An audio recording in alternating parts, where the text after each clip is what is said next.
President Joe Biden is preparing to deliver his farewell speech to the nation, and there's been a major announcement in the Middle East. Mediators have brokered a ceasefire deal between Israel and Hamas. The relatives of hostages in Gaza were joined by demonstrators on the streets of Tel Aviv earlier today as they awaited news of their missing loved ones.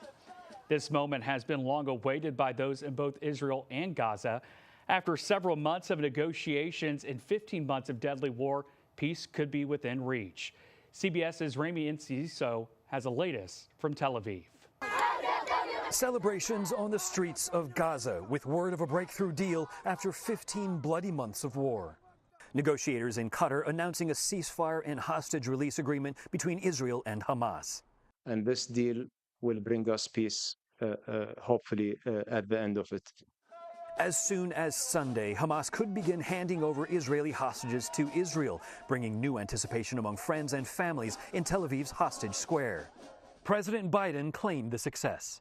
This is the ceasefire agreement I introduced last spring.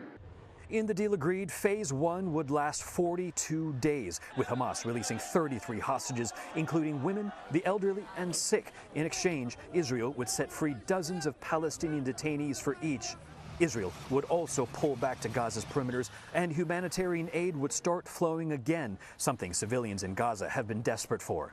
In phase two of the agreement, another 42 days, Hamas would release the remaining hostages, alive and dead, with the focus shifting to rebuilding Gaza and who will govern it in the future. This brutal conflict was sparked by Hamas-led invasion of southern Israel on October 7, 2023.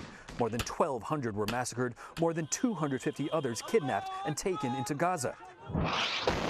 In retaliation, Israel's military has obliterated much of the tiny strip in its avowed goal to destroy Hamas. But after 466 days, more than 46,600 men, women, and children have also been killed, says the Hamas-run health ministry, with thousands more believed buried under the rubble.